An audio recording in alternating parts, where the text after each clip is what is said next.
Baik, shalom. Bapak Ibu, kita di dalam studi tentang Kristologi. Kristologi itu adalah doktrin tentang Kristus. Kalau kita bahas tentang Kristologi, maka ada dua hal penting di sana. Yang pertama namanya humiliation of Christ, perendahan Kristus.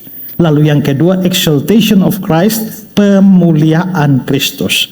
Jadi Kristus itu sebagai Tuhan, sebagai Allah, dia pada mulanya mulia.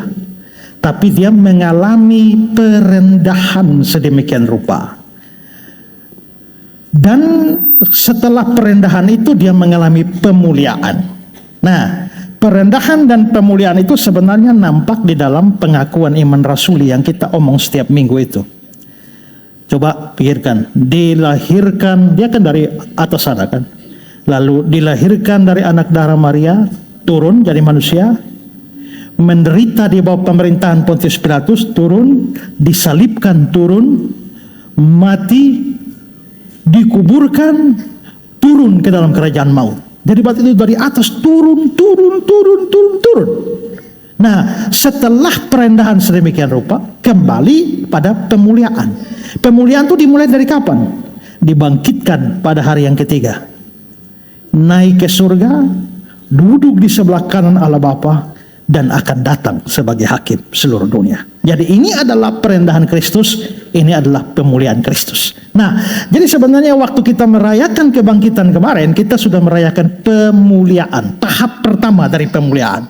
Dan tahap pemuliaan itu lebih berlanjut lagi setelah dia naik ke surga. Dan itu sangat penting, kenapa? Karena kenaikan Kristus kembali ke surga itu menggambarkan satu hal, bahwa tugasnya di bumi sudah selesai dan tugas di surga dimulai. Jadi jangan berpikir bahwa Yesus datang ke dunia ini, kerjakan misinya lalu sudah selesai, habis itu naik ke surga, duduk di sebelah kanan Allah Bapa. Bukan duduk-duduk, ya, duduk di sebelah kanan Allah Bapa. Duduk di sebelah kanan Allah Bapa itu tidak dimaknai harfiah, seolah-olah kalau begitu Allah Bapa di sebelah kiri. Bukan. Dalam budaya Ibrani, orang yang duduk di sebelah kanan itu adalah orang terhormat. Sama seperti ini, Alfa ini adalah tangan kanan saya. Berarti dia orang dekat dengan saya. Nah, Yesus itu duduk di sebelah kanan Allah Bapa, berarti dia menempati tempat terhormat di dalam kerajaan surga. Setelah selesai dari sini, dia naik ke surga, lalu dia memulai tugas baru. Tugas baru apa Kristus di surga? Banyak. Termasuk memerintah dunia dan gereja, tapi juga salah satu yang paling penting adalah menjadi imam besar kita. Ya, imam besar itu apa? Imam besar itu perantara. Karena itu Allah Bapa ada di sini, kita ada di sini, tapi Yesus memainkan peranan fungsi imam besar di antaranya. Karena itulah semua orang yang datang kepada Bapa tidak bisa sampai kecuali lewat perantara itu, yaitu Yesus. Bukan hanya keselamatan, tapi doa. Maka semua doa yang kita naikkan juga tidak bisa sampai, harus lewat Yesus. Makanya kita selalu berdoa dalam nama Yesus. Karena kalau doa tidak di dalam nama Yesus, artinya tidak berdasarkan jasa Yesus, maka doa sampai loteng turun kembali. Ya. Nah, doa dalam nama Yesus itu bukan berarti selalu harus verbal dalam nama Yesus. Kan doa Bapa kami juga tidak ada dalam nama Yesus, dia ekornya. Doa dalam nama Yesus adalah kesadaran bahwa saya bisa sampai ke bab, doa saya bisa sampai ini karena jasa Tuhan Yesus Kristus. Walaupun mulut tidak bilang dalam nama Yesus, tapi kalau hati penuh kesadaran seperti itu, saudara sudah berdoa dalam nama Yesus. Tapi biarpun mulut bilang dalam nama Yesus, tapi kesadaran seperti itu tidak ada, saudara belum berdoa dalam nama Yesus. Nah, Allah Bapa utus Yesus ke dunia untuk kerjakan misi tertentu. Kalau sampai misi itu belum selesai, dia tidak bisa kembali. Tapi fakta bahwa dia kembali dan diterima di sebelah kanan Allah Bapa, artinya memang misinya sudah selesai. Kalau misi sudah selesai, artinya misi apa? Misi penebusan dosa. Karena itulah, maka bagi orang yang sudah sungguh-sungguh percaya kepada Yesus, dosanya sudah selesai ditebus. Dan pembayarannya, tebus itu apa? Tebus itu bayar kembali. Saudara tidak punya uang, lalu bawa gelang ke Pegadaian. Ya kan? Habis itu saudara harus tebus kan? Tebus itu adalah memberikan sejumlah bayaran untuk mendapatkan barangnya kembali. Nah, Kristus menebus kita itu bagaimana? Ya karena kita ini berhutang dosa di hadapan Allah, Kristus harus memberikan bayaran. Bayarannya apa? Nyawanya untuk mendapatkan kita kembali. Itu penebus. Dan penebusan selesai. Artinya utang di pegadaian sudah selesai. Bisakah pegadaian tagih lagi? Tidak bisa. Nah, bayar pada siapa? Yesus bayar bukan pada iblis, tapi pada Allah Bapa. Maka bayaran Kristus sudah diberikan pada Allah Bapa dan lunas. Karena itu Allah Bapa tidak mungkin tagih pembayaran dosa kepada saudara lagi yang sudah percaya. Ya, karena itu saudara yang percaya pasti diselamatkan. Kecuali saudara dalam gereja tapi tidak pernah jadi percaya, itu tidak pernah dibayar hutangnya. Bayar sendiri. Ya, bayar sendiri pakai apa? Pakai nyawa. Dan itu berarti harus binasa selama-lamanya dalam neraka. Karena itu kenaikan Kristus ini penting. Nomor satu, itu menunjukkan bahwa hutang dosa kita sudah selesai. Dan nomor dua adalah dia naik ke sana menjadi perantara bagi kita siang malam. Satu-satunya imamat yang Kristus punyai tidak pernah dialihkan kepada orang lain. Itu ada hubungan dengan kebangkitan. Kenapa? Imam perjanjian lama itu selalu berganti. Karena kalau imamnya mati, ganti imam. Lalu mati lagi, ganti lagi. Keturunannya. Tapi karena Kristus sudah mati dan bangkit hidup selama-lamanya, maka imamatnya tidak bisa berganti. Maka hanya dia yang jadi imam dan tidak pernah diberikan dan dialihkan kepada orang lain. Karena itu tidak ada satu nabi atau tokoh agama, pendiri agama manapun bisa jadi perantara manusia dan Allah, termasuk Muhammad. Tidak bisa. Ya, Siddhartha Buddha Gautama atau Konghucu, orang sebelum Yesus dan setelah Yesus tidak bisa jadi perantaranya karena imamatnya tidak beralih kepada orang lain. Karena itu peristiwa kenaikan Kristus ini penting. Saya sudah khotbahkan ini berkali-kali dalam sepanjang belasan tahun gereja ini. Ya, saya stok khotbah saya apa mulai dari awal masih ada semua. Ya, saya ulang sedikit supaya saudara yang mungkin tidak pernah mendengar sedikit dapat gambaran tentang ini. Ya, nah hari ini saya tidak akan bicara secara teologis tentang kenaikan Kristus, tapi saya mau membahas percakapan terakhir Tuhan Yesus sebelum naik ke surga dengan murid-muridnya. Karena itu tema kita adalah percakapan terakhir. Ini adalah omongan atau pembicaraan Yesus dan para murid sesaat sebelum Yesus naik ke surga. Mari kita lihat kisah 1, 6-9. Maka bertanyalah mereka yang berkumpul di situ. Ini murid-murid ya. Tuhan, maukah engkau pada masa ini memulihkan kerajaan bagi Israel? Jawabnya, engkau tidak perlu mengetahui masa dan waktu yang ditetapkan Bapa sendiri menurut kuasanya. Tetapi kamu akan menerima kuasa kalau Roh Kudus turun ke atas kamu, dan kamu akan menjadi saksiku di Yerusalem, di seluruh Yudea dan Samaria dan sampai ke ujung bumi. Habis omong begini, terangkatlah ia disaksikan oleh mereka. Awan menutupnya dari pandangan mereka. Jadi ini betul-betul percakapan terakhir. Selama di dunia Yesus bicara banyak. Kita selalu ingat pesan-pesan terakhir kan dari orang yang kita kasihi. Bapak sebelum meninggal ada pesan begini. Jaga mama baik-baik ya. Suami sebelum meninggal ada pesan, mama jangan lupa ada utang di tetangga belum bayar ya. Biasanya pesan-pesan penting terakhir itu kita ingat. Nah, karena itu percakapan terakhir ini antara Yesus dan murid-muridnya sebelum dia pada akhirnya meninggalkan mereka secara jasmani. Ini percakapan yang sangat penting. Kalau tidak penting, tidak dicatat, tidak dalam Alkitab. Kalau dicatat, itu adalah hal yang penting. Nah, sekarang kita mau bahas percakapan ini.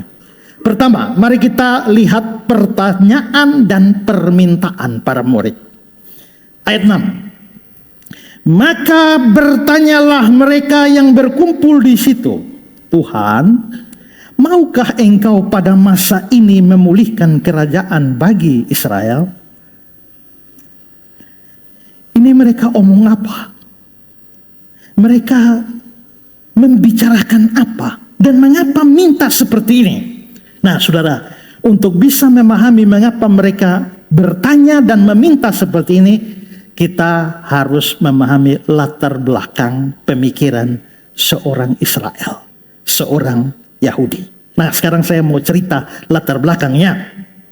Nah, begini saudara-saudara, di dalam sejarah Perjanjian Lama kita tahu bahwa bangsa Israel sudah masuk ke tanah Kanaan, lalu dipimpin oleh hakim-hakim. Setelah itu diberikan raja seperti Saul, Daud, dan Salomo.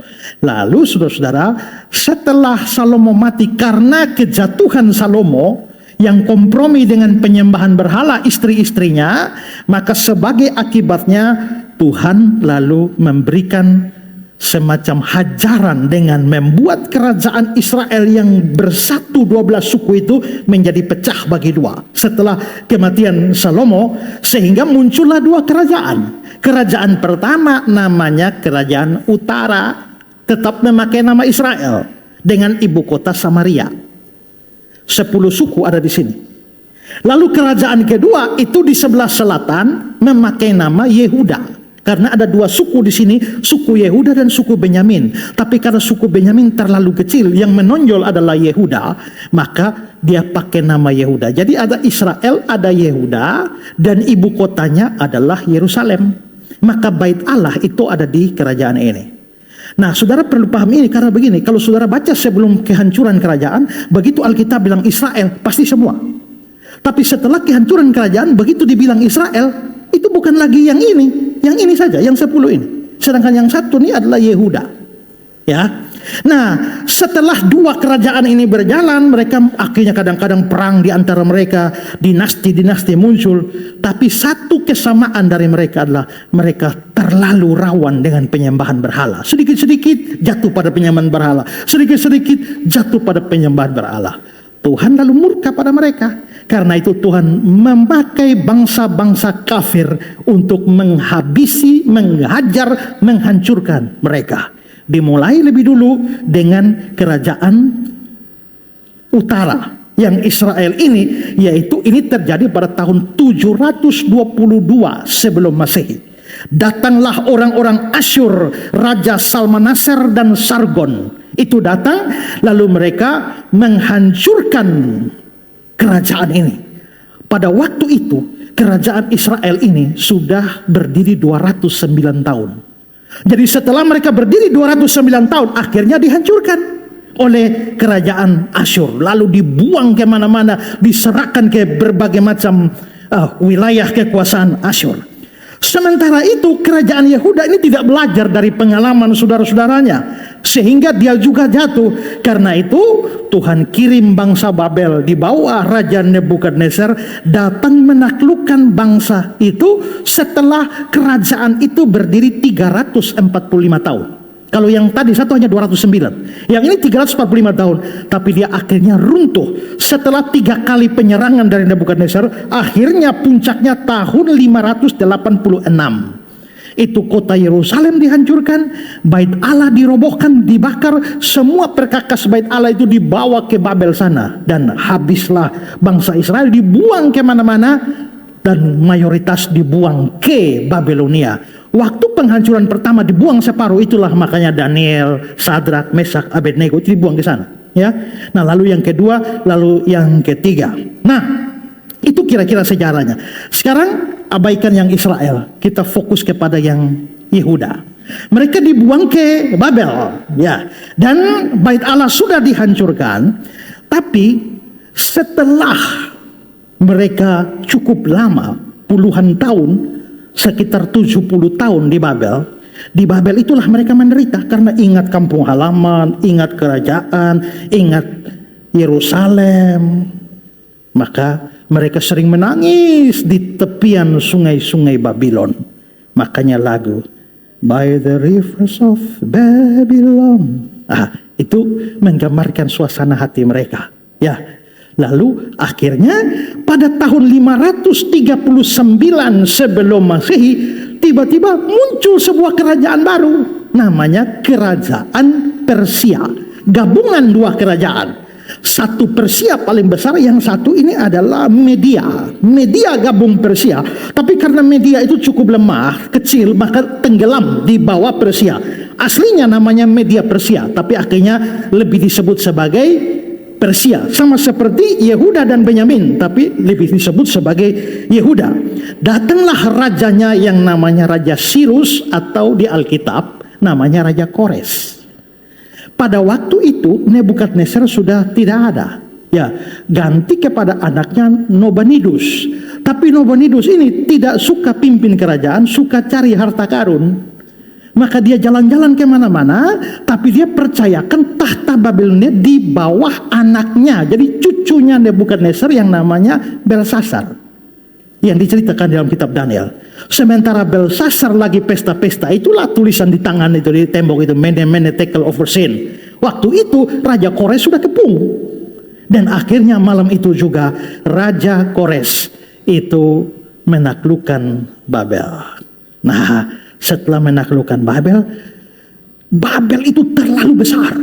Tapi kok bisa hancur? Sampai Raja Kores ini pikir-pikir, ini kenapa ya? Babel itu begitu jaya, adik kuasa, bisa hancur ya. Lalu dia belajar, dia tahu bahwa Babel suka menaklukkan kerajaan yang lain. Lalu dia menghancurkan kuil-kuil di masing-masing bangsa. Maka Raja Kores berpikir, ini pasti Nebukadnezar dengan Babel kena kutuk dari dewanya masing-masing bangsa. Dia tidak mau mengalami nasib yang sama, karena itu dia mau berbuat baik kepada semua agama. Karena itu dia kirim pulang semua. Jadi kalau dia taklukkan bangsa A, sekarang kirim pulang bangsa A sekalian dengan barang-barangnya, apa segala macam, membiayai pembangunan kuil yang dihancurkan Nebukadnezar. Dia tahu salah satunya adalah bangsa Yehuda.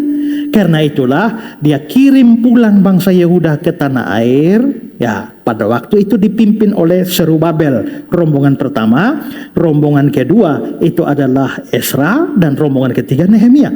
Pulang. Begitu pulang, demi berbuat baik kepada Tuhannya orang Yehuda, maka Raja Kores ini membiayai pembangunan Bait Allah. Berarti Raja Kores sekarang pemimpin baru dunia. Jadi tadinya bangsa Yehuda di bawah kekuasaan Babel. Tapi setelah Babel runtuh dan Raja Kores berbuat baik kepada bangsa Yehuda, akhirnya saudara-saudara, bangsa Yehuda ini merdeka? Tidak. Mereka kembali ke tanah air dan hanya menjadi salah satu provinsi dari Persia. Jadi bukan lagi negara, tidak ada raja lagi. Raja terakhir sudah selesai dibunuh zaman Nebukadnezar itu. Ya. Setelah itu tidak ada raja pulang, maka mereka hanya jadi provinsi yang jadi gubernur. Ada gubernurnya, ya.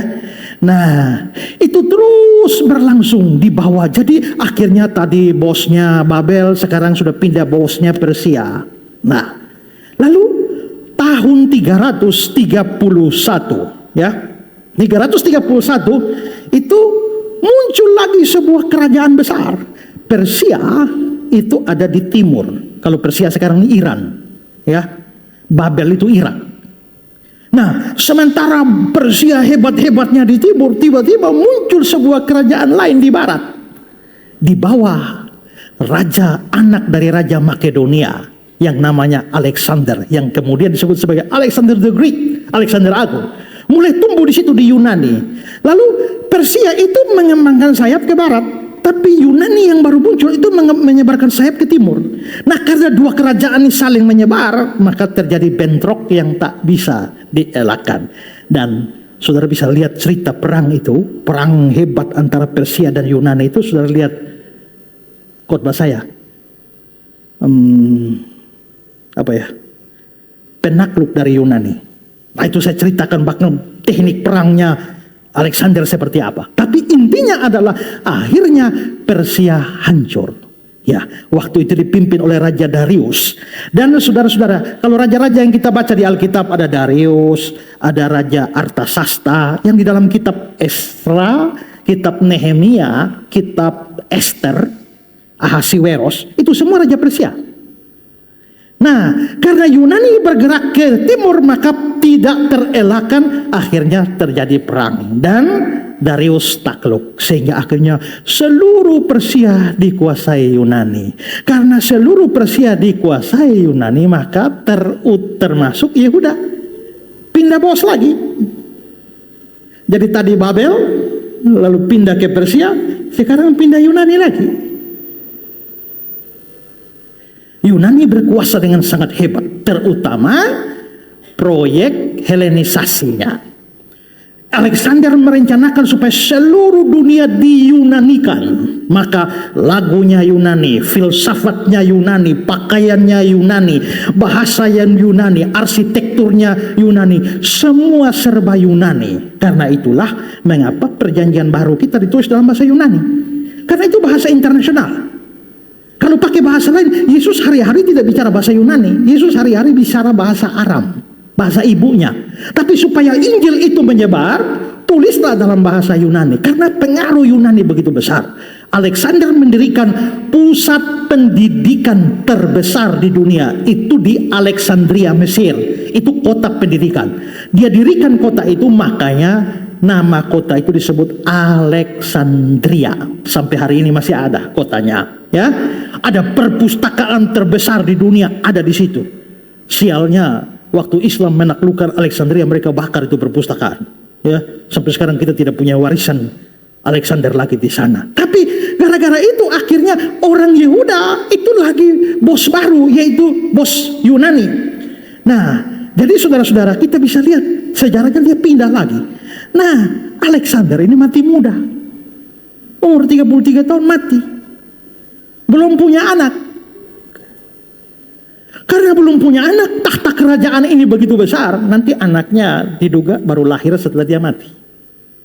Ya, dari seorang perempuan yang namanya Roxane. Ya. Nah, tapi saudara, dia sudah mati, kerajaannya besar. Lalu siapa? Nah, dia punya 4 jenderal di bawah dia. Nah, akhirnya jenderal-jenderal itu bersepakat untuk bagi wilayah jadi 4.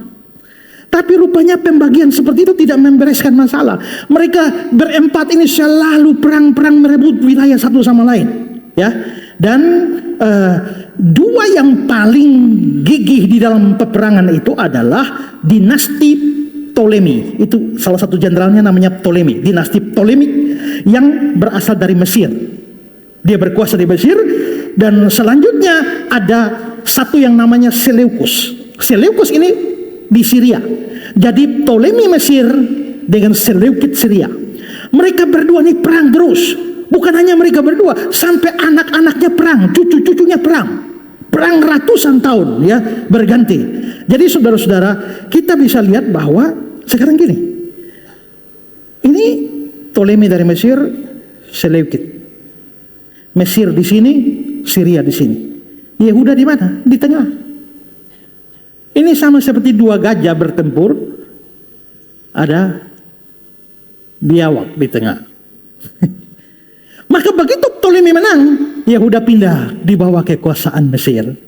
Tiba-tiba sebentar lagi Seleukid menang, maka orang Yehuda pindah lagi penguasanya, yaitu Syria. Lalu Ptolemy menang lagi, pindah lagi di bawah Mesir. Lalu pindah lagi di bawah Syria. Terus begitu berulang-ulang.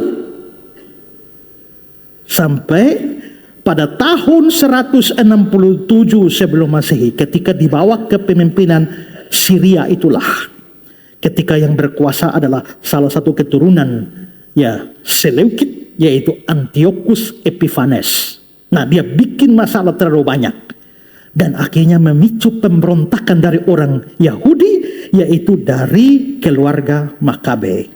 Nah, dari keluarga Makabe ini mereka akhirnya membuat sejarah sehingga mereka melawan. Ya, mereka melawan dan akhirnya tahun 164 sebelum Masehi baru bangsa Yahudi merdeka? No, semi merdeka. Kenapa disebut semi merdeka? Karena awalnya mereka belum punya kebebasan yang mutlak di bawah kekuasaan Seleukid. Ya. Mereka ya sudah diberikan semacam otonomi khusus. Tapi masih tetap di bawah bayang-bayang Seleukid. Nah, tapi jadi tetap di bawah Syria. Sudah aman belum? Tahun 63 sebelum Masehi, muncul lagi kekuatan dunia yang baru. Yunani karena perang itu terlalu banyak, mereka makin lama. Tahun 63 seorang jenderal yang namanya Pompeius ya dari Roma, yang dikenal Pompei, dia muncul dengan kekuatan baru dari Roma, lalu dia mulai menginvasi seluruh wilayah. Dan termasuk tadi dari Makabe itu muncul satu dinasti yang namanya dinasti Hasmonean yang sudah berkuasa atas tanah Yehuda. Termasuk dinasti Hasmonean dilibas oleh Romawi. Dan Yunani makin lemah, hancur, seluruh wilayah dikuasai oleh Romawi. Nah, waktu dunia sedang dikuasai Romawi itu, Tuhan Yesus lahir. Itulah sebabnya Tuhan Yesus lahir, ada Raja Herodes berkuasa. Raja Herodes itu raja bonekanya Romawi. Itulah sebabnya Yesus mati, itu gubernurnya itu adalah Pontius Pilatus. Akhirnya tanah Yehuda itu hanya dijadikan provinsi Romawi. Dari situ sejarah yang panjang saudara lihat. Setelah kehancuran dari Babel, apakah bangsa Yehuda pernah merdeka? Bangsa Israel pernah merdeka? Tidak. Selama ratusan tahun kerjanya hanya pindah penguasa, pindah bosnya. Ya, dari Babel ke Media Persia, ke Yunani, lalu ke Roma, ke Syria, Mesir, lalu Roma. Nah, saudara-saudara, di dalam masa seperti itu, di mana mereka dikuasai oleh banyak bangsa, muncullah nubuatan nabi-nabi bahwa akan datang seorang penguasa yang belakangan disebut sebagai Mesias. Ya, dialah yang akan menggulingkan ini semua kekuatan dunia dan membawa kembali Israel berjaya dan menjadi pemimpin dunia. Dan nubuat ini misalnya datang dari Nabi Daniel. Daniel 9 ayat 25. Yerusalem akan dipulihkan dan dibangun kembali sampai pada kedatangan seorang yang diurapi. Dalam Alkitab bahasa Inggris King James, unto the Messiah. Sampai Mesias, Masaya, itu kan Ibrani, bahasa Yunaninya Kristus. Jadi sampai kedatangan seorang Kristus. Seorang raja, ada 7 kali 7 masa, 62 kali 7 masa lamanya. Kota itu akan dibangun kembali dengan tanah lapang dan paritnya, tapi di tengah-tengah kesulitan. Nah, karena ada janji bahwa akan ada seorang Masaya, Mesias, Kristus yang akan datang, raja, maka orang Yahudi walaupun sekarang ada di bawah bangsa lain, ada harap-harap semoga Mesias itu datang. Semoga Kristus itu segera datang, ya. Dan kalau Mesias datang, dia bikin apa? Dia akan mendirikan kerajaan. Daniel 2 ayat 44. Tetapi pada zaman raja-raja, Allah semesta langit akan mendirikan suatu kerajaan yang tidak akan binasa sampai selama-lamanya, dan kekuasaan tidak akan beralih lagi kepada bangsa lain. Kerajaan itu akan meremukkan segala kerajaan dan menghabisinya, tapi kerajaan itu sendiri akan tetap untuk selama-lamanya. Nah, karena nubuatan begini, maka orang Yahudi penuh harap kalau Mesias datang, dia akan hancurkan Babel kah, Asyur kah, Romawi kah, Yunani, Media, Persia, Mesir, Syria, semua, dan dia akan naik menjadi pemimpin dunia.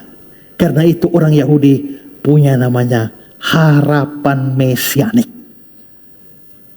William Barclay bilang begini, sejak lama mereka berpendapat bahwa karena mereka adalah bangsa yang terpilih, maka pada suatu saat nanti mereka akan menguasai dunia dan menjadi tuan atas bangsa-bangsa. Nah, mereka ini hidup dalam pengharapan semacam itu.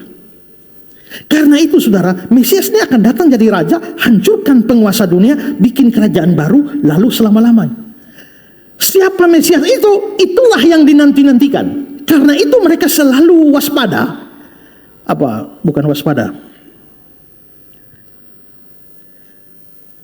Antenanya dipasang. Begitu ada orang mulai agak menonjol di masyarakat, curigai dia. Kalau dia mulai populer, dia mulai diikuti oleh banyak orang. Ini jangan-jangan dia. Ya. Itu yang terjadi. Tiba-tiba satu ketika Yohanes Pembaptis muncul, lalu berkhotbah dan banyak orang ikut Yohanes. Kira-kira menurut Barclay, orang datang ke padang gurun dengan Yohanes itu kira-kira 2 juta orang selama masa pelayanannya. Karena Yohanes begitu menonjol, mereka mulai curiga, jangan-jangan dia. Sekarang Lukas lihat, Lukas 3:15. Tetapi karena orang banyak sedang menanti dan berharap, dan semuanya bertanya dalam hatinya tentang Yohanes, kalau dia adalah Mesias, jangan-jangan dia. Yohanes 1. Dan waktu mereka datang tanya Yohanes, dan inilah kesaksian Yohanes ketika orang Yahudi dari Yerusalem mengutus beberapa imam dan orang-orang Lewi kepadanya dan menanyakan, siapakah engkau? Dia mengaku dan tidak berdusta, katanya, aku bukan Mesias. Bukan. Yohanes 3:28. Kamu sendiri dapat memberi kesaksian. Aku telah berkata, aku bukan Mesias. Aku diutus mendahuluinya. Untung Yohanes tahu diri ya. Kalau itu utusan-utusan datang, siapakah engkau? Apakah engkau Mesias? Yohanes tidak perlu mengaku, aku Mesias. Tidak usah dia bilang, engkau sendiri mengatakan ya. Itu pasti dia langsung diarak jadi raja. Ya, jadi mayoritas orang berpikiran begitu. Sehingga biarpun dia ada di bawah penindasan Roma, di bawah kekuasaan Roma, tapi itu tetap menguatkan mereka bahwa nanti akan datang Mesias. Waktu Herodes menguasai mereka, Herodes itu kan jahat sekali, dan orang Yahudi tidak suka sama Herodes. Tapi mereka sabar saja, dan mereka sudah kasih tahu Herodes, lu ingat baik-baik, ya, lu boleh berkuasa atas kami, boleh buat sesuka hati, tapi begitu Mesias datang, lu habis. Karena itu Herodes itu sudah hidup dengan takut bayang-bayang. Kalau sampai Mesias muncul, ini susah ini. Makanya Herodes, waktu dia bikin bentengnya di Masada, benteng Masada, dia gali gunung, supaya dia kasih jalan rahasia, supaya begitu Mesias datang, dia langsung bisa lari masuk di bawah gunung. Bentengnya ditaruh, itu namanya Masada, sekarang ke Israel masih ada, itu bentengnya Herodes. Makanya Herodes ini setiap kali dia selalu waspada. Sementara Herodes hidup dalam ketakutan akan munculnya Mesias, tiba-tiba beberapa orang berpakaian aneh muncul dari Persia. Kami cari raja yang baru lahir. Raja siapa? Herodes langsung panggil imam-imam kan, tanya dia, di mana Mesias akan dilahirkan? Di Bethlehem di tanah Yudea begini. Langsung Herodes ini cilaka ya. Maka dia suruh orang Majus pergi sembah, datang kasih tahu saya, supaya aku pun menyembah dia. Dia rencana bunuh sebelum Mesias berkuasa, bunuh duluan. Itu karena apa? Karena pengharapan mesianik ini, dan dia sudah ketakutan. Nah, mayoritas mereka selalu berpikir Mesias datang itu Mesias politik yang akan mengusir penjajah dan mendirikan kerajaan baru.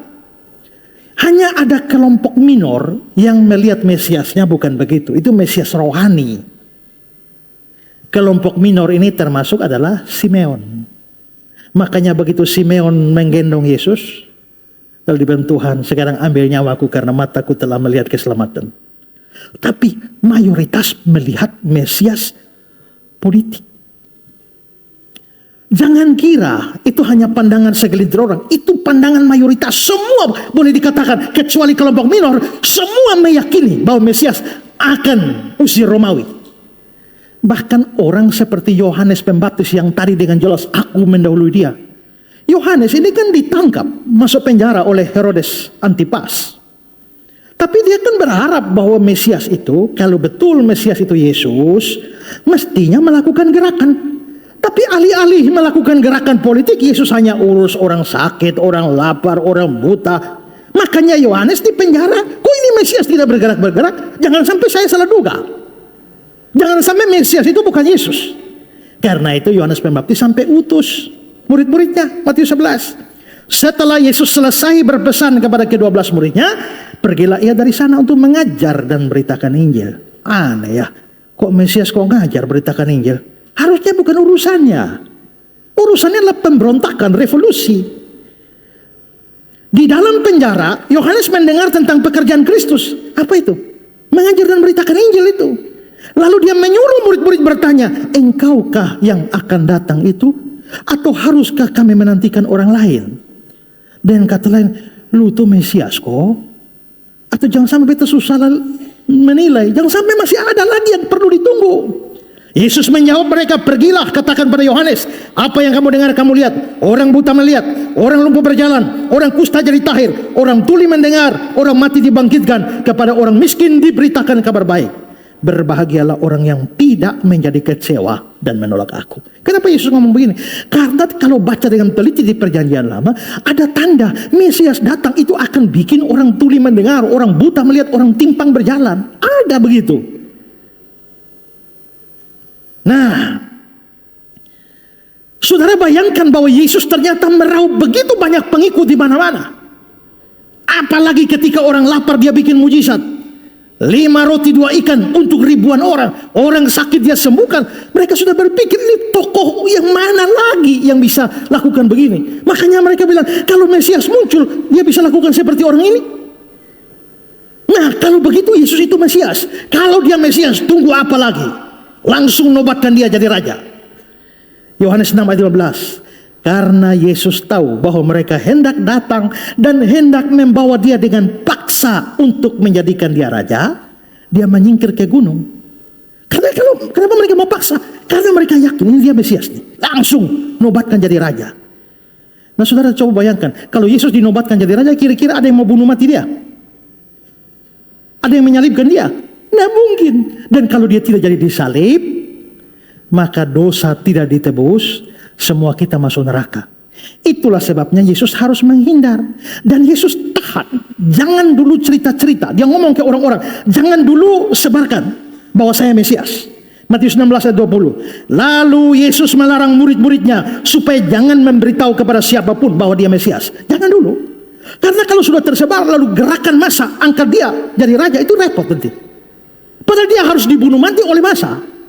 Kalau massa langsung angkat dia jadi raja, begitu mau ada eksekusi, itu pasti pemberontakan besar. Kalau pemberontakan besar, bisa-bisa penyaliban tidak terjadi. Jadi di situ konteksnya. Karena itulah maka Yesus ternyata tidak melakukan gerakan politik apa-apa. Dan celakanya bukannya menghabisi Roma seperti harapan mereka. Disalibkan oleh Roma. Makanya akhirnya Yesus sebagai Mesias jadi olok-olok. Itu penjahat di atas sama-sama menderita pun dia olok. Lukas 23. Seorang dari penjahat yang digantung itu menghujat, bukankah engkau adalah Kristus? Bukankah engkau Mesias? Ayo selamatkan dirimu dan kami. Ini olok-olokan ini.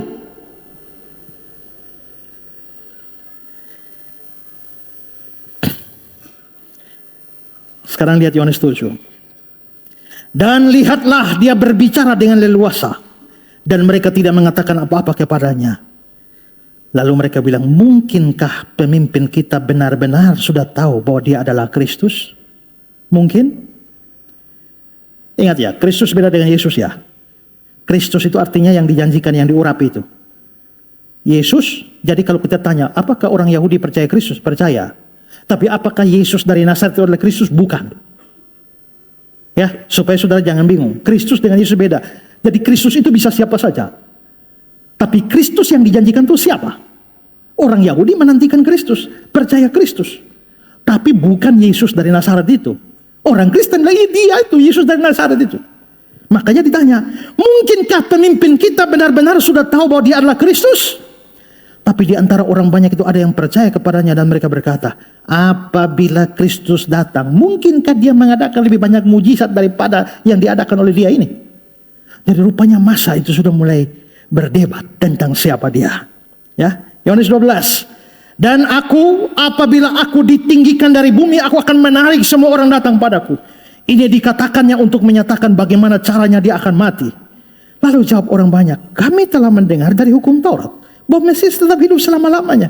Bagaimana mungkin engkau mengatakan bahwa anak manusia harus ditinggikan, harus mati? Siapa anak manusia itu? Karena pikiran mereka ini Mesias politik. Mesias tidak bisa mati. Jadi kita bisa lihat pandangan tentang Mesias itu sangat bervariasi. Apakah murid-murid yang ikut Yesus lolos dari pemikiran begini? Tidak. Mereka juga mengharapkan Mesias seperti itu, seperti pandangan mayoritas. Karena itulah, kalau Mesias itu datang dan mereka percaya Yesus dari Nazaret ini Mesias, dia pasti akan usir Romawi, lalu dia kasih dirikan kerajaan. Sekarang kalau dia jadi kerajaan, kira-kira kita 12 orang ini jadi apa? Kabinet. Kabinet pertama. Tapi di antara kabinet-kabinet itu siapa yang paling besar? Siapa jadi Perdana Menterinya? Mereka sendiri mulai ribut. Markus 9:34. Di tengah jalan tadi, mereka mempertengkarkan siapa yang terbesar di antara mereka. Rupanya Yesus urus lain, tapi pikiran mereka ini sudah kekuasaan. Ya, siapa yang akan terbesar? Nah, sementara mereka pertengkarkan, 2 orang lebih duluan. Ya, Markus 10. Lalu Yakobus dan Yohanes, anak-anak Zebedeus, mendekati Yesus dan berkata, "Guru, kami harap supaya engkau kiranya mengabulkan suatu permohonan kami." Jawabnya kepada mereka, "Apa yang kamu kehendaki aku perbuat bagimu?" Lalu kata mereka, "Perkenankanlah kami duduk dalam kemuliaanmu kelak, yang seorang lagi di sebelah kananmu, yang seorang di sebelah kirimu." Ini kenapa? Pikiran mereka apa? Pikirannya kalau Yesus jadi raja. Nanti setelah dia omong, 2 orang ini omong kan, lalu marahlah 10 murid yang lain. Kenapa 10 murid yang lain marah? Dong you mau. Hanya keduluan 2 ini. Ya. Nah, jadi kita bisa lihat bahwa para murid sendiri pun pikirannya Mesias politik.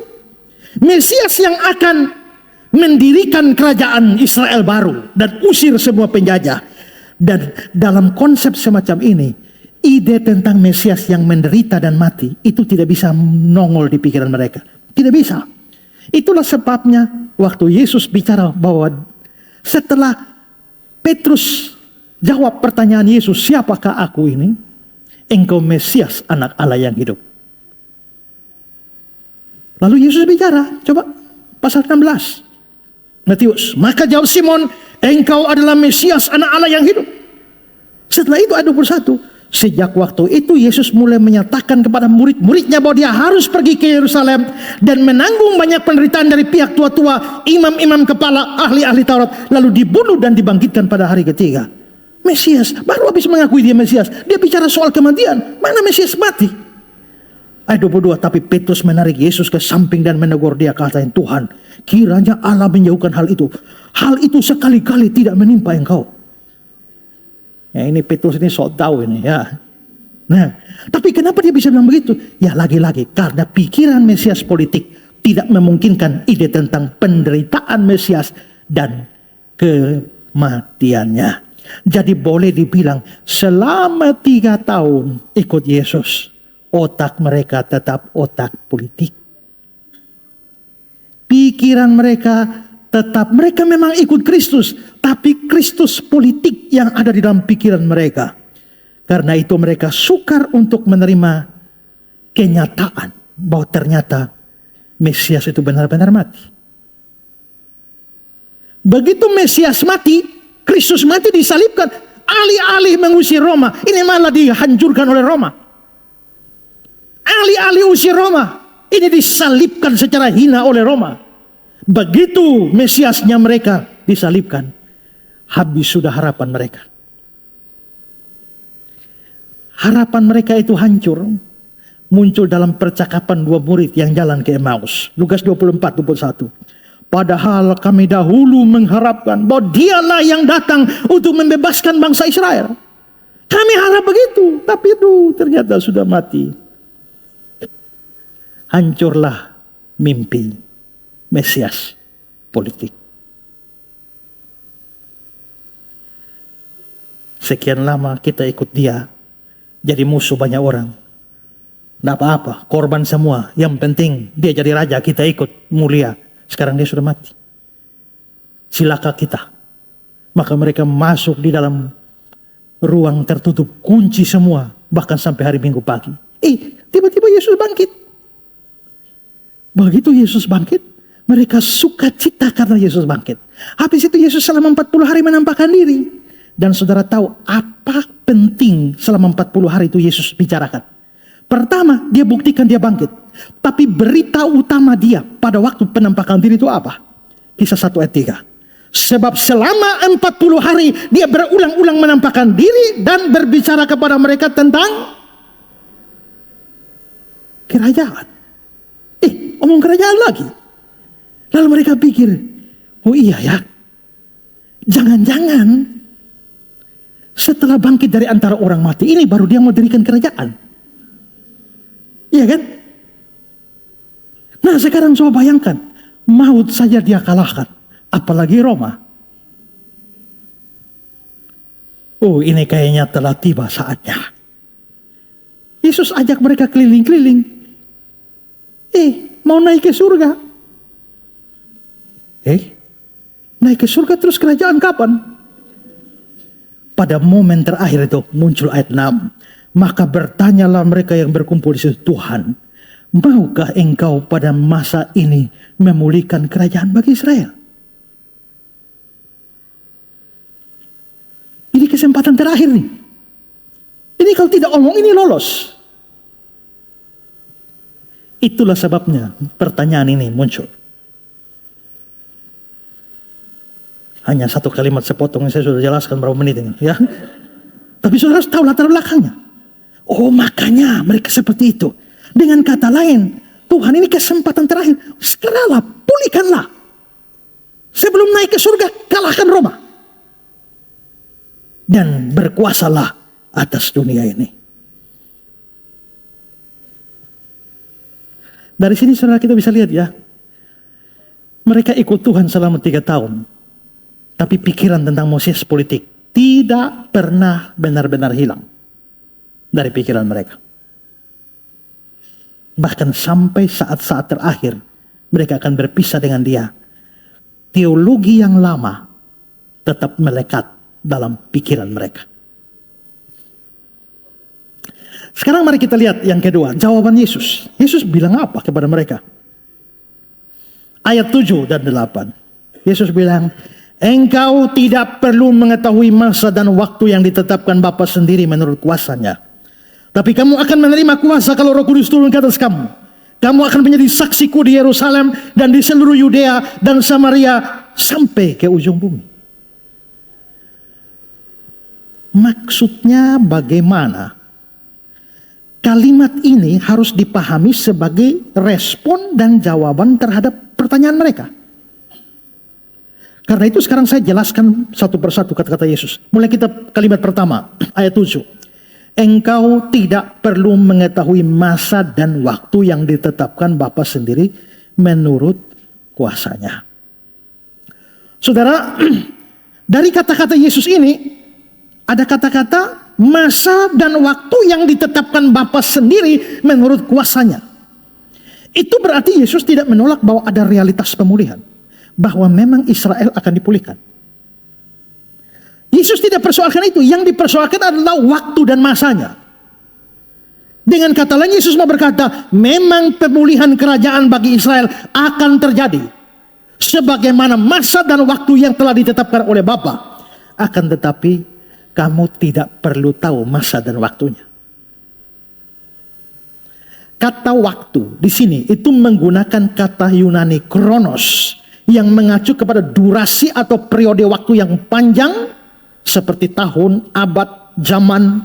Dan ini masa ini ya, itu kata waktu itu. Lalu kata masa itu menggunakan kairos. Kairos itu mengacu kepada momen, kesempatan tertentu. Jadi kronos ini dari sini sampai sini. Tapi tahu-tahu di tengah-tengahnya itu ada kairos. Saudara punya hidup semua, itu adalah kronos. Tapi hari di mana saudara misalnya menikah, itu kairosnya. Ya. Hari di mana saudara terima Yesus, itu kairosnya. Jadi kairos ada di dalam kronos. Nah, saudara-saudara, sementara frase kamu tidak perlu, itu dalam bahasa Yunaninya adalah humon estin, yang kalau terjemahan harfiahnya bukan bilang kamu tidak perlu, tapi bukan bagianmu atau bukan kewenanganmu. Jadi dengan kata lain Yesus berkata begini, lu tanya kapan Tuhan pulihkan kerajaan bagi Israel? Tentang masa dan waktu itu bukan kewenanganmu untuk tahu. Kamu tidak punya hak untuk tahu.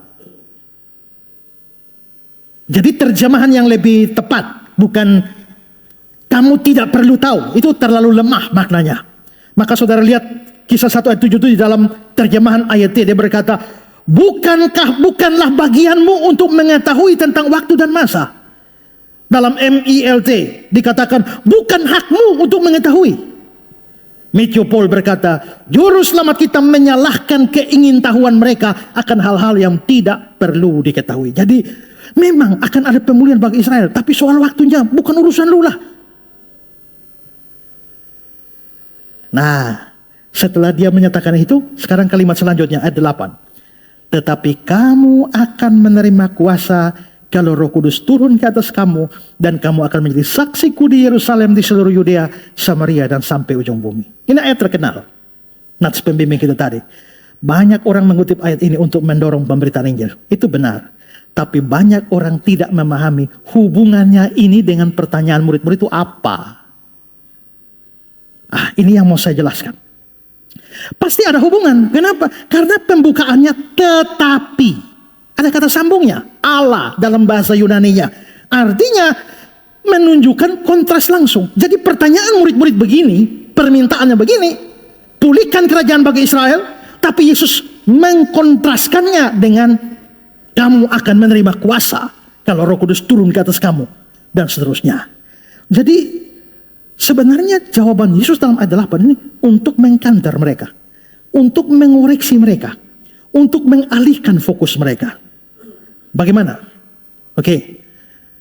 Sekarang Yesus selama 40 hari bicara kerajaan kan? Tapi kerajaan apa? Kerajaan Allah, bukan kerajaan Israel. Berarti kerajaan yang mau didirikan itu kerajaan yang rohani. Tapi kalian datang dan bertanya, maukah memulihkan kerajaan bagi Israel? Berarti kerajaan dalam pikiran mereka itu adalah kerajaan politik. Maka di sini ada dua kerajaan. Murid-murid kerajaan politik, Yesus itu kerajaan rohani, kerajaan Allah. Maka dengan jawaban ini, dia mau mengalihkan mereka dari kerajaan politik dalam pikiran mereka itu kepada kerajaan rohani yang dia maksudkan. Nah, karena itu, coba lihat kontras ini ya. Maukah engkau memulihkan kerajaan bagi Israel? Berapa bangsa? Berapa bangsa? Satu saja, yaitu Israel. Jadi mereka hanya fokus pada bangsa mereka sendiri, yaitu Israel. Tapi Yesus bilang, kamu akan menjadi saksiku di mana? Yerusalem. Oke, masih Israel pusatnya. Samaria, oh ini sudah di luar Israel. Yudea makin luas lagi. Dari Yerusalem kota mereka, Yudea provinsi mereka, Samaria sudah di luar mereka, wilayah mereka. Lalu ujung bumi. Kalau ujung bumi berapa banyak bangsa? Semua bangsa. Dengan kata lain Yesus mau berkata, kamu bicara soal satu bangsa yaitu Israel. Tapi kerajaanku bukan hanya soal satu bangsa. Kerajaan Allah itu mencakup banyak bangsa sampai ke ujung bumi. Kamu pikir satu bangsa, aku mau semua bangsa, jadikan semua bangsa muridku. Para murid bertanya, maukah engkau memulihkan? Yesus bertanya, waktu dan saatnya itu bukan hakmu. Jadi Yesus di sini tidak mau memberikan informasi tentang waktu dan saat. No. Lalu Yesus berikan apa? Kamu akan jadi saksiku. Maksudnya, kamu tanya informasi waktu, aku berikan tugas atau misi. Jadi sebenarnya inti jawaban Yesus apa? Tugas utama para murid itu bukan untuk menebak-nebak agenda ilahi terkait dengan kerajaan mereka, tapi melaksanakan misi kerajaan Allah. Kerajaan Allah tidak datang melalui satu kekuatan politik, tapi melalui apa? Melalui kesaksian pemberitaan Injil kalian itu. Pemulihan Israel yang sejati bukan hanya bagi etnis Israel, tapi bagi seluruh bangsa sampai ke ujung-ujung bumi. Jadi tak usah ngomong soal kerajaan Israel. Aku mau bangun kerajaan Allah. Tak usah tunggu waktu pemulihan. Sekarang kerja. Karena dengan memberitakan Injil sampai ke ujung bumi, kamu terlibat di dalam pembangunan kerajaan Allah. Aku tidak kasih kamu informasi, tapi aku kasih kamu tugas untuk jadi saksi.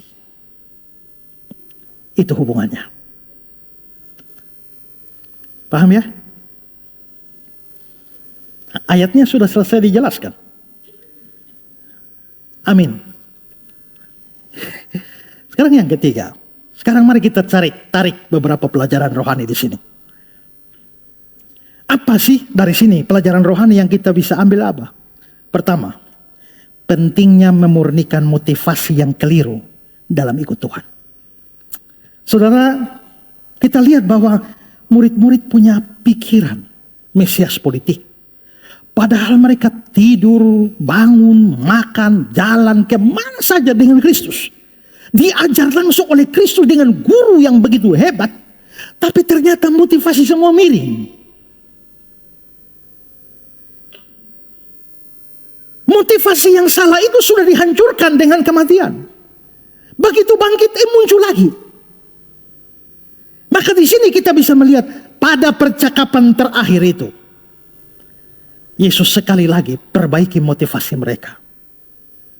Jangan berpikir soal Israel secara politik, tapi kerajaan Allah secara rohani. Dengan kata lain, pada momen terakhir, percakapan terakhir, Yesus masih mengoreksi motivasi mereka. Kalau begitu pelajaran rohani yang kita bisa ambil adalah betapa pentingnya meluruskan, memurnikan motivasi kita waktu ikut Tuhan. Karena sepanjang pelayanan Yesus di bumi itu, juga banyak orang, bukan hanya murid-murid, banyak orang ikut dia itu dengan motivasi yang salah.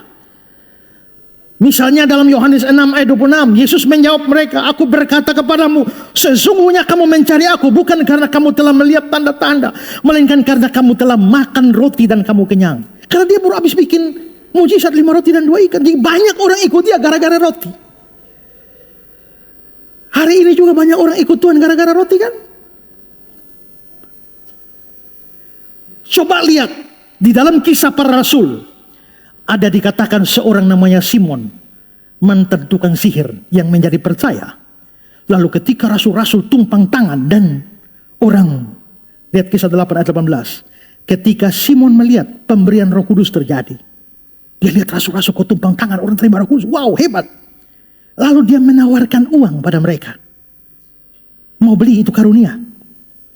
Ayat 20. Tetapi Petrus berkata kepadanya, "Binasalah kiranya uangmu bersama dengan engkau. Karena engkau menyangka bahwa engkau dapat membeli karunia Allah dengan uang.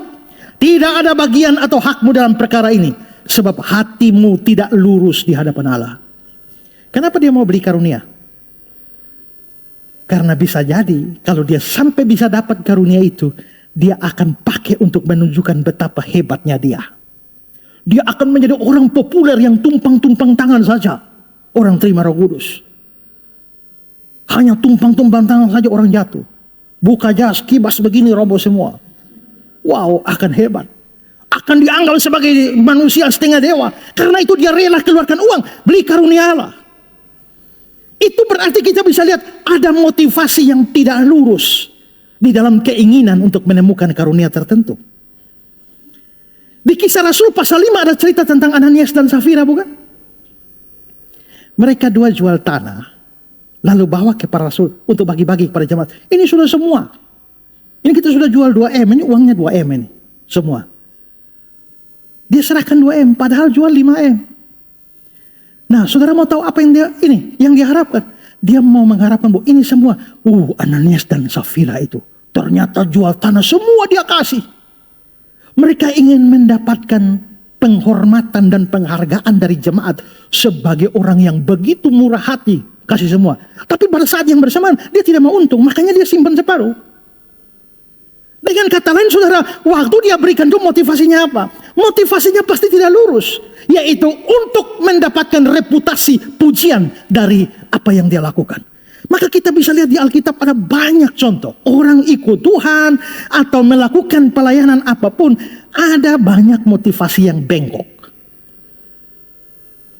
Ya, maka begitu juga hari ini banyak orang ikut Tuhan, banyak orang melayani Tuhan dengan motivasi yang salah. Saya bisa berikan beberapa catatan. Pertama, ada yang mau ikut Kristus untuk mencari berkat materi. Karena kalau ikut Tuhan atau apalagi aktif melayani, itu bisa ada pemasukan. Apalagi pendeta-pendeta, pester-pester yang ini pasti bisa dapat duit banyak itu. Makanya mereka bisa, pendeta bisa kasih tarif lagi, ya. Macam-macam.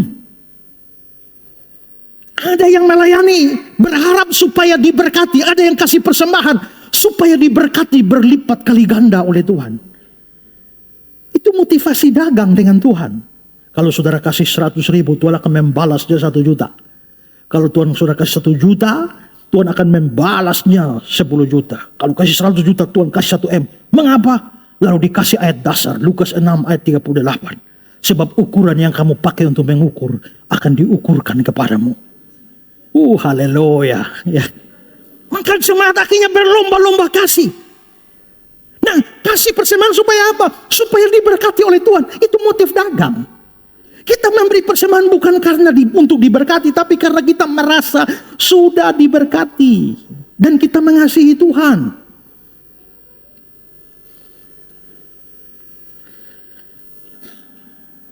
Kemarin saya bikin kalimat itu yang biasa saya taruh di WA atau ini ya. Kalau kamu selalu mencari uang kecil untuk persembahan kepada Tuhan, itu sama seperti kamu berikan makan sisa makanan kepada raja. Lalu saya lihat komentarnya banyak dan akhirnya banyak yang klaim, marah-marah dan segala macam. Mereka pikir dengan kasih persembahan itu kasih ke saya. Makanya saya bilang jangan kasih uang kecil supaya saya uang banyak. Itu maksudnya saya juga bukan mempersoalkan uang kecil. Selalu mencari uang kecil. Artinya ada uang lain yang cukup besar. Tapi kau punya otak, lu selalu cari yang paling kecil. Itu maksud saya. Saya tidak persoalkan kecilnya. Kalau yang kecil itu yang memang kamu punya, kasihlah yang kecil itu dengan tulus hati.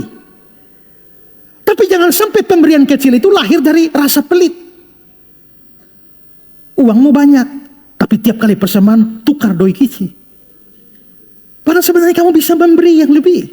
Dan beri itu untuk Tuhan. Untuk pekerjaan Tuhan, bukan untuk saya. Saudara rajin kasih persembahan di sini. Apakah saudara pikir gaji saya Ibu Sonia bertambah? Tidak juga. Tidak bertambah 1 rupiah pun. Itu dikelola untuk pekerjaan Tuhan. Nah, jadi banyak orang itu memberikan persembahan pun dengan motivasi yang keliru. Kedua, banyak orang mengikut Kristus karena tekanan sosial. Misalnya, ya, kalau lu tidak gereja, bapak akan marah. Mama akan marah. Opa akan marah. Akhirnya ada banyak anak yang datang ke gereja hanya menyenangkan orang tua, tapi sebenarnya hati mereka tidak rindu untuk ibadah. Ada begitu di sini. Ada juga yang ikut Tuhan demi popularitas dan pengaruh.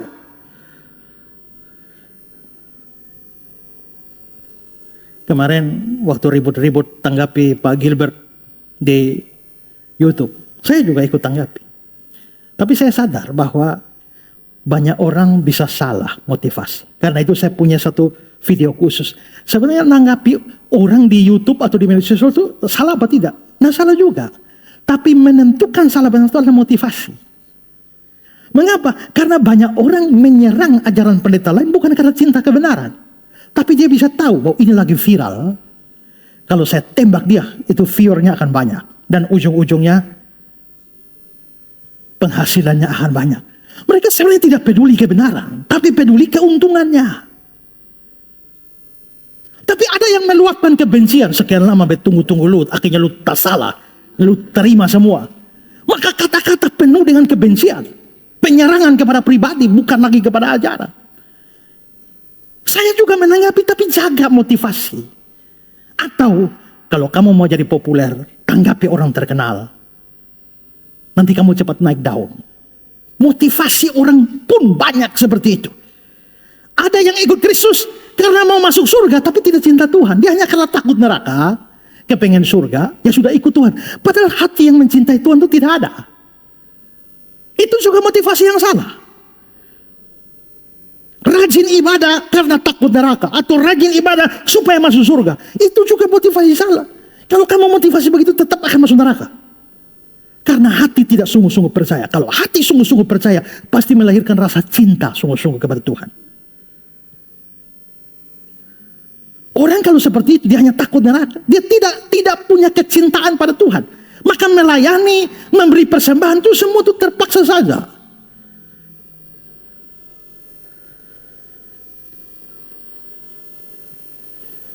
Ada yang ikut Kristus hanya untuk mengalami mujizat atau kesembuhan karena lagi sakit. Apalagi disambut dengan KKR kesembuhan ilahi. Ada yang ikut Kristus hanya untuk mencari pasangan hidup.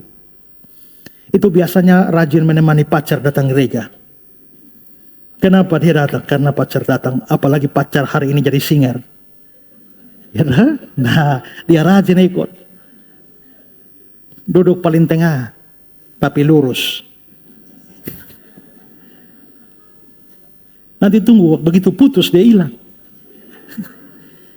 Ada yang mengikut Kristus karena ingin mendapatkan rasa damai, tapi penyangkalan diri tidak ada. Hanya ingin tenang saja kalau di gereja tuh, aduh. Yang saya ceritakan waktu pelayanan di Kediri itu, ibadah jam 7 pagi. Satu bapak tua jam 7 pagi, setengah 6 dia sudah ada. 1 jam setengah sebelum ibadah dia sudah ada. Tiap minggu. Saya pikir itu jemaat luar biasa. Kenapa kita ibadah jam 7 bapak sudah datang setengah 6? Lebih baik datang gereja. Kenapa? Aduh, bangun pagi itu mai tua pemulut itu. Lebih baik datang dulu di sini. Ya, aman. Ya. Nah, jadi kita bisa melihat bahwa teguran Yesus kepada para murid sebenarnya adalah pesan, luruskan motivasi. Karena itu memperingati kenaikan Yesus Kristus harus membuat kita semua mengoreksi kembali motivasi. Kenapa saya ikut Kristus? Apakah saya ikut Kristus karena siapa dia atau karena apa yang saya dapatkan dari dia? Apakah saya siap taat sekalipun tidak ada mujizat buat saya? Apakah saya tetap setia sekalipun doa saya tidak atau belum dikabulkan? Apakah saya tetap mengasihinya sekalipun hidup tidak sesuai dengan harapan? Percakapan terakhir Kristus memberi pesan, semua pengikut Kristus, luruskan motivasi. Kedua, pentingnya melepaskan pandangan lama yang keliru dalam ikut Tuhan. Bayangkan saudara, 3 tahun ikut Tuhan itu pandangan lama itu tetap melekat. Bayangkan, Yesus sudah kasih pengajaran baru, kerajaan Allah masuk. Tapi pengajaran yang masuk itu tidak melemparkan ini pemahaman lama. Jadi dia terima dua-dua kayaknya. Saudara, saya dapati ada banyak hal begitu. Ada banyak orang yang ikut Tuhan, ikut belajar di saya. Ya, ikut PA. Tapi nanti kalau dia sudah omong di luar, ketahuan dia punya pandangan lamanya masih ikut. Ya, contohnya adalah dia punya pemahaman bahwa untuk selamat tuh kita mesti berbuat baik dulu. Ya, percaya Yesus tapi berbuat baik. Sampai di sini kita sudah kasih ajar sedemikian rupa, kasih ayatnya, kasih argumentasi, dia amin juga. Tapi nanti dia omong sampai di luar, kita perlu berbuat baik. Saya heran ada manusia begitu ya. Artinya walaupun dia telah mendapatkan pengajaran yang baru bagi dia, pemahaman lama ini sukar kasih keluar. Kalau dia sudah pegang paham bahwa baptisan harus selam, itu kayaknya dia pegang sampai Tuhan Yesus datang. Kita sudah kasih ayat membuktikan juga bahwa tidak selamanya selam. Selam benar, tapi ada lain juga. Percik juga bisa punya dasar Alkitab. Sudah diberikan argumentasi, dia sudah mengiyakan juga, tidak bisa bantah juga. Tapi keluar, harus selam bro. Kelihatannya pemikiran lama itu sukar. Sudah dijelaskan bahasa roh yang sebenarnya itu bukan yang bala. Bukan begitu, yang di Alkitab tuh begini. Tapi keluar dia bilang, semua bagaimana? Tiba-tiba saja mulut saya begitu. Saya juga tidak sengaja ya. Sudah dijelaskan. Argumentasinya kuat. Pemimpin setan itu bukan namanya Lucifer.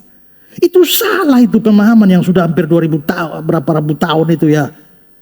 Tapi masih saja menganggap Lucifer itu adalah setan. Ya, kalau yang belum dengar itu lihat di YouTube itu sudah kita jelaskan itu ya. Dulu ada satu mahasiswa saya. Ini orang nih tergolong eskatomania. Eskatos itu akhir doktrin akhir zaman. Eskatologi, tanggapan itu ada 2 macam orang. Pertama ada eskatofobia. Ini orang yang terlalu takut kalau bicara akhir zaman. Dia cenderung menghindar. Tapi yang kedua, ini eskatomania, itu dia suka sekali topik akhir zaman. Maka dia omong apa saja ujung-ujung akhir zaman. Omong apa saja akhir zaman. Kayaknya di kepalanya tuh hanya penuh akhir zaman saja.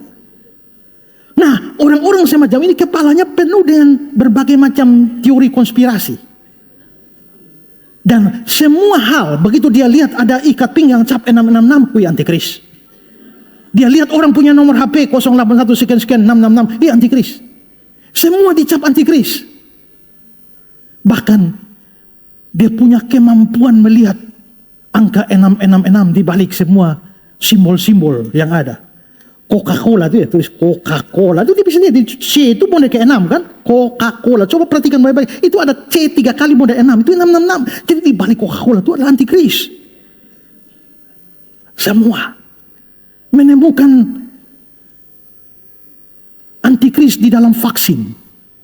Ya, itu semua. Termasuk di dalamnya adalah itu barcode itu loh ya.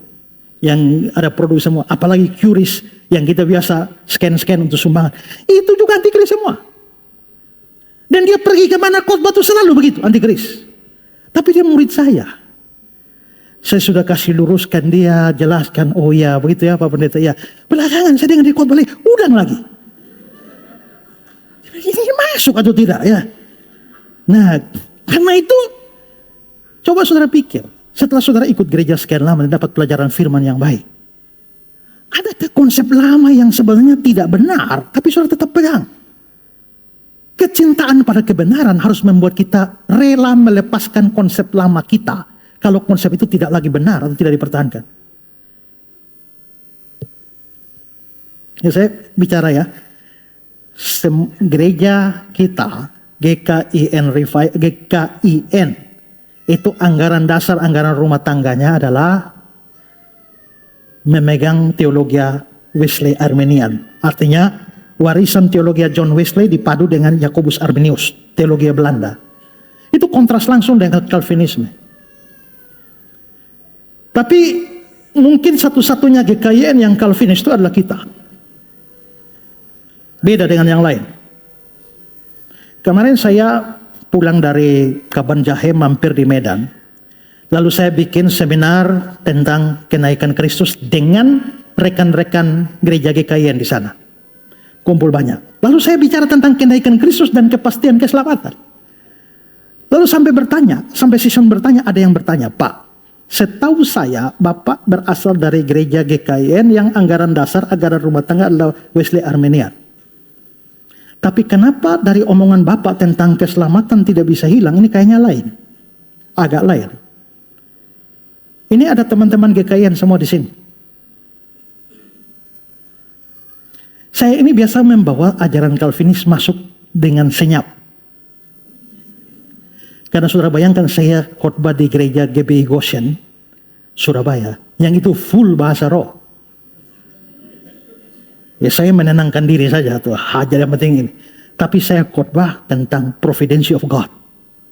Allah menetapkan segala sesuatu. Itu khotbah keempat saya. Kan hari itu saya 4 kali khotbah terakhir keempat. Begitu selesai, pas diajak pendeta makan, pendeta bilang, Pak, lalu bagaimana dengan orang cerai? Apakah itu ketetapan Tuhan? Bagaimana dengan orang jatuh dalam dosa? Apa itu ketetapan Tuhan? Saya bilang, ya itu ada pembahasan sendiri, hubungan antara ketetapan Tuhan dan kebebasan tanggung jawab manusia. Itu mesti tambah 1 session. Kalau begitu, daripada membingungkan jemaat, kita tambah 1 session jam 5 pagi. Langsung bikin iklannya, sebar ke jemaat. Jam 5 pagi kita mulai. Dan saya jelaskan tentang hubungan antara ketetapan Allah dan tanggung jawab manusia. Itu kan doktrin khas Calvinis. Tapi masuk ke sana secara senyap. Nah, waktu saya jelaskan begitu, karena penanyanya sudah begitu, saya akhirnya ngaku, ya, saya memang orang Calvinis dan berbeda dari sinode gereja saya. Saya punya banyak perbedaan. Sinode kita tidak menerima baptisan anak. Baptisan anak satu-satunya dilakukan di gereja ini. Makanya kita mau kasih surat baptis itu tidak ada surat baptis dari sinode. Kita bikin surat baptis sendiri. Ya, makanya saya bilang saya memang berbeda. Kalau sinode masih mau toleran dengan kita, Ya, tidak apa-apa, kita tetap saja. Tapi kalau tiba saatnya mereka tidak mau toleran, kita keluar, kita siap keluar. Saya siap keluar. Tapi saudara harus tahu, mengapa saya berubah pandangan. Saya adalah orang yang mempunyai cara belajar yang unik, yaitu menggugat sebuah pandangan. Sampai hilang keraguan saya terhadap pandangan itu. Jadi ketika dosen ajar Yesus itu Tuhan, saya tidak mau terima. Saya mesti belajar semua dari argumentasi untuk menolak Yesus Tuhan, gugat dia. Lalu berharap dosen itu bagaimana menghadapi saya. Kalau dosennya kalah, saya tidak senang. Karena saya percaya Yesus Tuhan dan saya harap dia menang. Kenapa dia kalah dari saya? Tapi begitu dia berhasil mengalahkan saya puas. Oh, lain kali kalau saya bilang Yesus Tuhan, orang serang begitu saya tahu bagaimana jawab. Begitu dosen mengajar Alkitab firman Allah, saya bilang tidak, bukan firman Allah. Saya belajar semua lalu gugat itu. Termasuk waktu dia ajar tentang doktrin Wesleyan dan Arminian. Saya tidak terima, saya belajar semua Calvinis lalu pakai serang ke sana. Nah, keluar dari kampus, lihat ini ada satu orang Calvinis yang killer, Budi Asali. Ini kayaknya saya perlu gugat dia nih, ya, perlu gugat dia. Akhirnya saya sikat dia, begitu sikat dia. Kali ini saya menghadapi lawan berbeda, ya, yang terlalu garang. Akhirnya kita dua baku kipas itu kira-kira di tahun 2002. Ya. Sangat kasar orangnya. Ya. Sampai menjelang Natal tuh habis debat-debat panjang sampai selamat Natal. Dia bilang, saya tidak terima ucapan selamat dari orang yang belum selamat. Ya. Nah, tapi karena saya debat bukan mencari kalah menang, saya cari kebenaran. Karena itu seperti sebelumnya, kalau saya kalah, saya senang. Akhirnya saya datang cari dia. Saya cari dia dan saya bilang, saya mengaku saya kalah. Saya kalah tapi belum tentu saya salah. Karena mungkin saya kurang pengalaman atau kurang pengetahuan. Jadi saya mengaku kalah tapi belum kalah. Mengaku kalah tapi belum salah. Tapi sejak itu saya belajar. Setelah kekalahan debat dari semua argumentasi saya dia bisa jawab. Tapi semua serangan balik dia saya tahu. Tidak bisa. Karena saya orang yang logis sehingga saya tahu ini masih bisa dijawab atau tidak. Saya tidak pakai jurus kutu loncat yang hanya mau menghindar saja supaya menang. Tidak. Kalau memang sudah kalah. Akhirnya saya setelah kekalahan itu, saya belajar. 6 tahun setelah kekalahan itu, saya putuskan jadi seorang Calvinis. Saya sudah jadi seorang Calvinis sebelum gereja ini berdiri. Jadi bukan saya baru belok arah setelah gereja ini ada, saya sudah belok duluan. Dan saya sudah jadi seorang Calvinis, mendirikan gereja ini. Otomatis gereja ini menjadi gereja Calvinis. Apakah saya paksa yang lain jadi Calvinis? Tidak juga. Ada juga yang melayani dengan kita tapi belum Calvinis. Pak Ketut Sunalis yang pos kita di Surabaya, itu Arminian garis keras itu. Dan dulu pernah menjadi lawan debat saya, itu dokumen debatnya masih ada. Ya. Tapi ya, kita sepakat untuk tidak sepakat. Tapi apa yang mau saya katakan begini? Saya punya pandangan begini. Tapi begitu saya dapati, ini tidak benar. Ketundukan kepada firman harus membuat saya rela melepaskan ajaran lama. Jangan pertahankan sebuah paham yang sebenarnya tidak didukung oleh kebenaran firman Tuhan.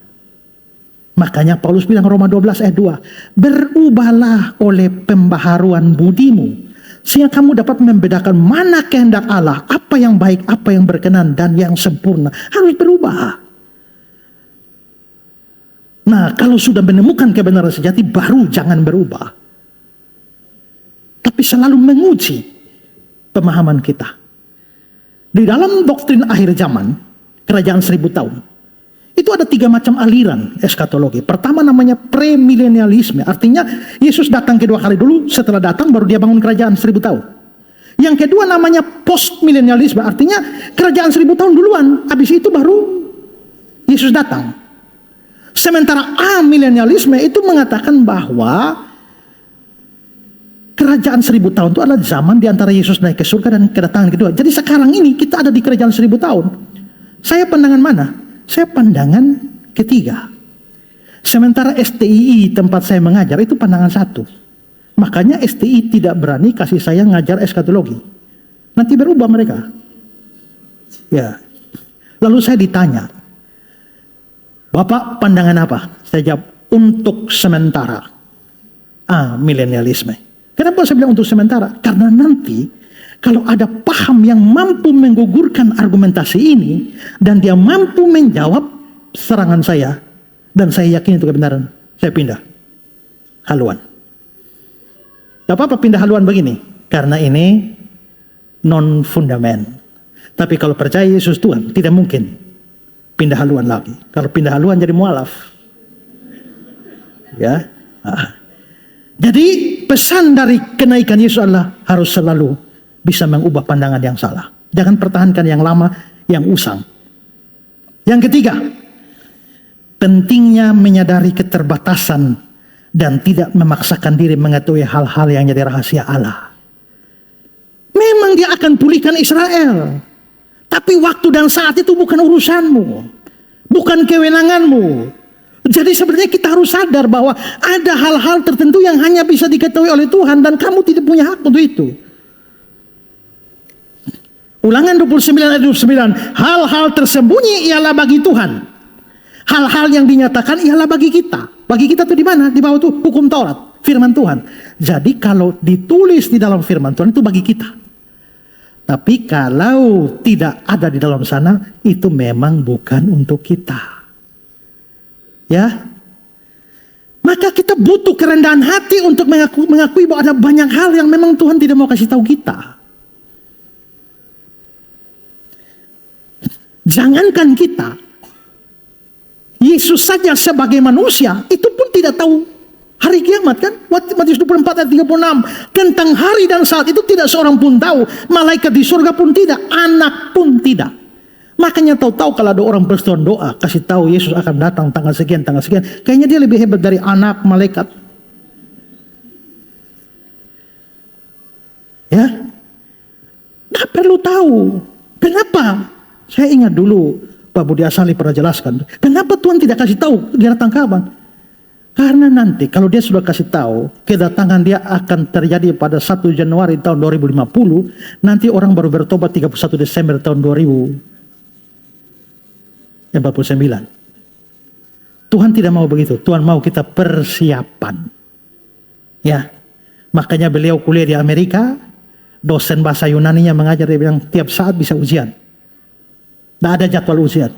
Jadi mereka waktu dosen mau masuk besok, jangan-jangan besok ujian ya. Mereka belajar mati-matian. Datang ternyata dosen tidak kasih ujian juga. Dia langsung tiap saat bisa ujian. Mereka tidak mau belajar. Jangan-jangan dia kasih ujian. Akhirnya mereka belajar setiap minggu tanpa tahu kapan ujian. Rupanya tidak kasih tahu kapan ujian. Itu penting untuk belajar. Kalau kita kan mau tahu ujian hari Minggu, hari Senin, atau hari Minggu malam baru kita belajar sampai taruh bokor isi air kita taruh kaki di dalam kan semua kan begitu karena tahu waktunya. Kita harus sadar ada banyak hal yang kita tidak tahu. Saya melayani tanya jawab banyak, tapi saya tahu ada banyak pertanyaan aneh-aneh itu pernah diberikan. Pak, apa yang dikerjakan Tuhan sebelum Dia ciptakan dunia ini? Makanya Agustinus pernah menjawab, Dia sedang menyediakan hukuman bagi orang yang bertanya seperti ini. Mengapa Allah itu Tritunggal? Kenapa tidak Dwi Tunggal saja? Atau tunggal saja? Bagaimana hubungan antara penetapan Tuhan tetapkan segala sesuatu, termasuk saya pakai baju hitam hari ini ditetapkan oleh Tuhan. Lalu apakah saya punya kebebasan pakai baju hitam? Jelaskan hubungannya. Pak, Adam dan Hawa waktu hidup itu mereka omong pakai bahasa apa? Karena dituntut, makanya saya bilang, ya mereka memakai bahasa Adamik. Artinya bahasa versi Adam. Selesai kan? Ya. Pak, boleh tanya kira-kira Adam dan Hawa itu kulitnya warna apa? Pak, boleh tanya apakah Adam punya lubang pusar? Ya kan ini kan lubang, ini kan hubungan dengan mama kan? Masalahnya Adam tidak pernah ada dalam rahim ibu. Jadi dia tidak punya hubungan. Jadi dia punya ini atau tidak? Saya bilang, saya jawab, lu mau tahu itu untuk apa? Apa hubungannya lubang pusar Adam dengan pengenalan akan Tuhan? Ya, Pak, apakah dinosaurus ikut masuk ke dalam Bahtera Nuh? Apa tidak tenggelam? Ya, bintang apa yang menuntun orang maju cari Yesus? Berapa kira-kira berat badan Yesus? Berapa tinggi badan Yesus? Apakah di langit dan bumi baru nanti kita masih bisa main bola? Ya. Ada juga yang tanya, apakah di surga nanti kita bisa memilih tempat tinggal? Misalnya dekat Petrus, dekat Yohanes. Dan makanya macam pertanyaan lain. John Gill bilang begini, adalah sia-sia dan berdosa. Selain juga tidak berguna untuk menyibukkan diri dengan keingintahuan yang berlebihan tentang hal-hal ini. Atau tentang masa dan waktu dari hal-hal akan datang. Seperti waktu kematian seseorang, akhir dunia, atau kedatangan Kristus yang kedua. Yang seharusnya diselidiki hanyalah hal-hal yang telah dinyatakan oleh Allah. Dan yang ditempatkannya dalam kuasa manusia. Untuk diketahui melalui pencarian dan penyelidikan yang sungguh-sungguh. Termasuk untuk Kristus sendiri kan. Makanya Alkitab tidak mencatat semua hal. Dalam Yohanes 20 dia bilang begini, memang masih banyak tanda lain yang dicatat, dibuat Yesus di depan mata murid-muridnya yang tidak tercatat dalam kitab ini. Memang tidak dicatat semua. Lalu Yohanes 21 ayat 25, masih banyak hal lain lagi yang diperbuat oleh Yesus, tapi jikalau semua itu harus dituliskan satu persatu, agaknya dunia ini tidak dapat memuat semua kitab yang tertulis. Nah, karena itulah maka termasuk juga dalam hidup kita tidak diberi kemampuan mengetahui hari esok. Maka hari esok rahasia dan kita tidak perlu tahu itu. Yang perlu kita tahu cukup jalan dengan iman. Sering ku tak mengerti jalan-jalan-Mu Tuhan, walau di belantara yang kelam. Ya, atau juga lagu, tak ku tahu kan hari esok, mungkin langit kan gelap, tapi dia bilang banyak hal tak ku pahami, tapi yang dia pahami, tapi terang bagiku kini, tangan Tuhan yang pegang. Cukup kamu tahu tangan Tuhan pegang, tidak perlu tahu semua rahasia di dunia ini. Karena konsep begini, makanya saya tuh selalu berani tanya apa saja saya pasti jawab. Kan jawaban terakhir adalah saya tidak tahu. Itu kan jawabannya. Ya. Terakhir. Pentingnya berfokus pada tugas utama memberitakan Injil sebagai wujud membangun kerajaan Allah. Tak usah pusing dengan itu kerajaan Israel mau pulih kapan. Kamu pergi jadikan semua bangsa muridku, karena itu lagi bangun kerajaan Allah.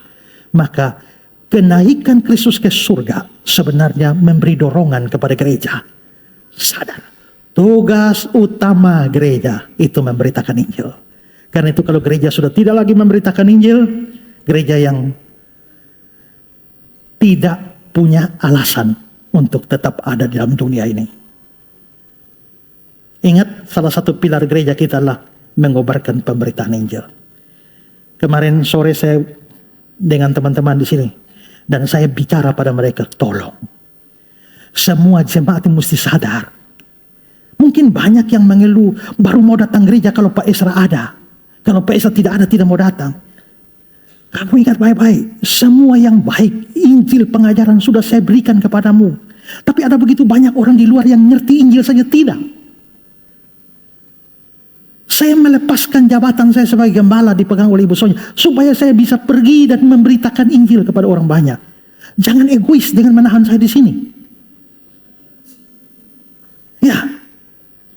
Dan berhenti dengan hari Sabtu WA, besok siapa yang khotbah.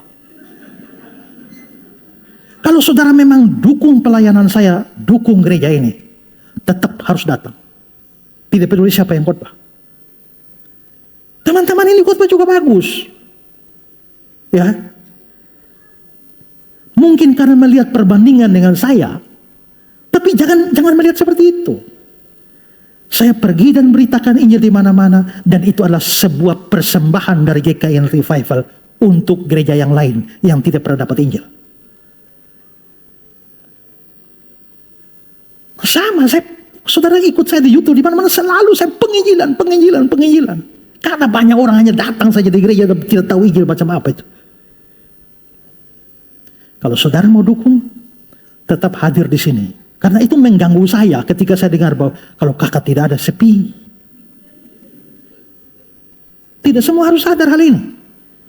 Semua harus sadar hal ini. Saya baca sebuah buku, dia bilang begini, kesibukan terutama gereja haruslah penginjilan. Jadi kalau gereja sibuk di hal yang lain dan bukan di penginjilan, kita tanya besar, gereja macam apa ini? Saya mau gereja kita juga kesibukan utamanya penginjilan. Dimulai dari mana? Dimulai dari saya yang pergi keliling di mana-mana beritakan Injil. Dan saudara sebagai fondasi di sini harus kuat, harus mendoakan, harus mendukung. Salah satu bentuk mendukungnya adalah tetap hadir. Walaupun saya tidak ada. Kerjakan keselamatanmu, baik pada waktu aku hadir maupun pada waktu aku tidak hadir. Filipi 2 ayat yang ke-12 dan 13. Ya.